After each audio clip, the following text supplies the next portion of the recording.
This is a record of England's results at the FIFA World Cup. The World Cup is the premier competitive international football tournament, first played in 1930, whose final stage has been held every 4 years since, except 1942 and 1946, due to World War II. The England national football team did not enter the competition until 1950, but has entered all 17 subsequent tournaments. It has failed to qualify for the finals on 3 occasions, 1974, 1978 and 1994.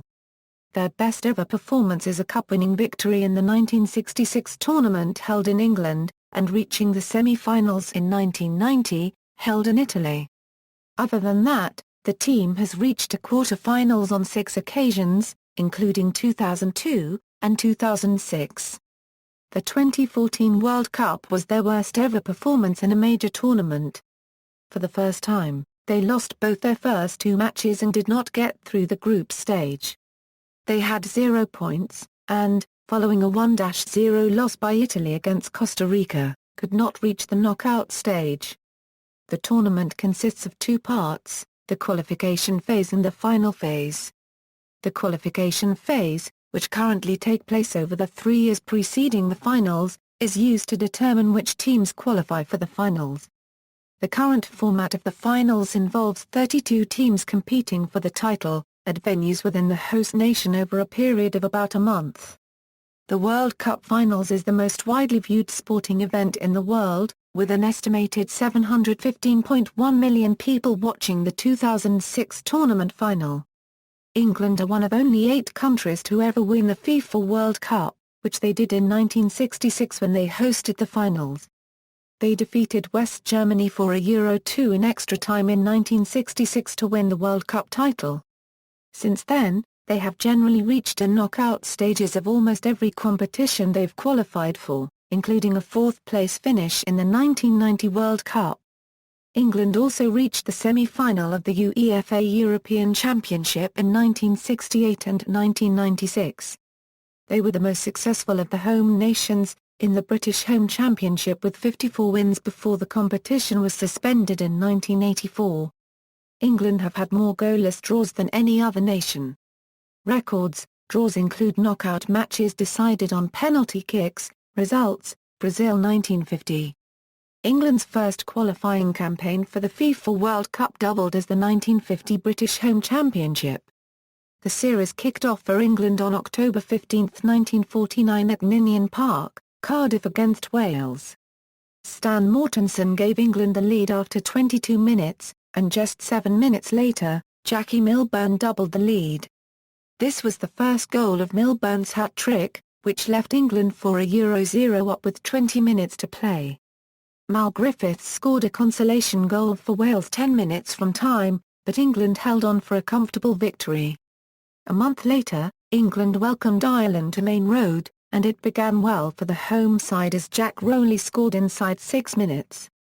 England were already 6 Euro 0 up, thanks to Jack Froggatt, 2 for Stan Pearson, Stan Mortensen and a second from Rowley, by the time Ireland struck back through Samuel Smith after 55 minutes. Rowley added a third and a fourth to his tally in the 3 minutes following Smith's goal, however, leaving the score at 8 Euro 1 at the hour mark. The frantic scoring rate calmed down after that, with only 1 apiece before the final whistle, with Stan Pearson completing his brace for England's 9th, and Bobby Brennan scoring for Ireland. It wasn't until May 1950 that England travelled to Hampden Park to face Scotland, who were also undefeated after their games against Ireland and Wales.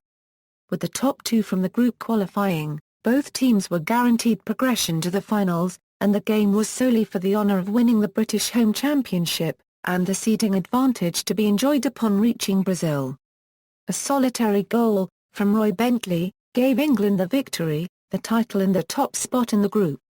England was seeded in Pot 1 for the finals, which meant they were the favourites to progress from Group 2, which also contained Spain, Chile and the United States. England's campaign kicked off against Chile in Rio de Janeiro, and, as was expected, England cruised to a 2 Euro 0 victory, courtesy of goals from Stan Mortensen and Wilf Mannion. Their troubles began 4 days later when they faced the Americans in Belo Horizonte in what has become one of the most famous matches of all time. Joe Gartchins scored the only goal of the match to give the USA an unlikely victory, which has gone down as one of the World Cup's greatest upsets. The English newspapers were so confident of an English victory that when the result was telegrammed back, they assumed a misprint and printed the score as 10-1 in England's favour. This left England in a sticky situation prior to their final match, against Spain in Rio. They needed to win, and for Chile to beat the USA, to stand any chance of going through, and even then they would need the goal averages to fall in their favour. As it turned out, no such calculations were necessary, as Spain's Telmo Zarra scored the only goal of the game, eliminating England from the competition. The team returned to England with their tails between their legs. Switzerland 1954. As with their first World Cup, England's qualifying for the 1954 edition also constituted the 1954 British Home Championship. He played Wales at Ninian Park as their first match once again, and the 4-1 result was the same. However, unlike 4 years earlier, it was the home side that went into the lead, after 22 minutes through Ivor Elchurch. Despite being 1-0 down at half-time, England scored 4 within 8 minutes of the restart. 2 each for Dennis Wilshaw and Nat Lofthouse. Goodison Park was the venue for England's home clash against Ireland, who were newly renamed Northern Ireland in FIFA's eyes. Harold Hassall got England off to a good start with a goal after just 10 minutes. Eddie McMorran put the Irish back on terms just before the hour mark, but Hassall completed his brace 6 minutes later. Lofthouse completed a comfortable 3-1 win for England. With the top 2 in the group qualifying for the finals, the final game between England and Scotland, at Hampden Park, settled nothing except the placings within the group, despite Scotland having dropped points with a 3-3 draw at home to Wales. Alan Brown put the home side ahead after just 7 minutes, but it was all square again thanks to Ivor Brody's just 4 minutes later. Johnny Nichols gave England the lead for the first time just after half-time, and they began to extend a lead after Ronnie Allen's 68th minute goal. Jimmy Mullen made the game all but certain 7 minutes from time, and although Willie Ormond scored a consolation for Scotland with just 1 minute to play, England topped the competition for the second time in a row. England were drawn in Group 4 for the finals, with hosts Switzerland, Italy and Belgium.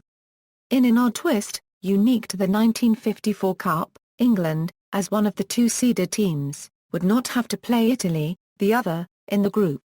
Equally, Switzerland and Belgium did not have to play each other. England's first game in Switzerland was against Belgium in Basel, and they suffered a shock as La copywriter Poldenul put the Belgians into the lead after just 5 minutes. Ivor Brody's put the favourites back on terms just over 20 minutes later, and although Nat Lofthouse gave England the lead 10 minutes later, it was proving to be tougher than they had expected against the Belgians. Brody scored his second just after the hour, but Henri Coppens hit back 4 minutes later to keep Belgium in the game at only 3-2 down. Anul completed his brace another 4 minutes after that to level the scorers again. In another oddity peculiar to this World Cup, games which were drawn in the groups would go into extra time, and as such the teams played on with the score at 3-3. Just 1 minute into the added period, Lofthouse added a fourth for England and they seemed to have won it, but Jimmy Dickinson scored an own goal 3 minutes later to put the score back at 4-4. It stayed this way until the extra period was up, and as penalties were yet to be invented and replays were not used in the group, the match was put down as a draw. England's second and final group game was against the hosts in Bern. This proved to be an easier game for the Three Lions, and they scored 1 goal in each half to give them a comfortable 2-0 win. As Switzerland, Italy and Belgium had all lost 1 game, England progressed as group winners, along with Switzerland, who won a playoff against Italy. England faced the winners of Group 3 and defending champions Uruguay in the quarter-finals. Carlos Borges gave the South Americans the lead inside 5 minutes, but Lofthouse put England back on terms 10 minutes later. England were clearly struggling, but held on until just before half-time, when Obdulio Vela gave the lead back Uruguay. Juan Alberto Iafino doubled the lead just after the break, but Tom Finney kept England's foot in the ball with a 67th minute goal. However, it was all over after Javier Ambroise restored the two-goal lead with 12 minutes to play. The score remained at 4-2, and England were out. References. External links: England's team official website, FIFA official ranking of all participants at finals 1930 Euro 2002. FIFA match results for all stages 1930 Euro 2002, FIFA official site.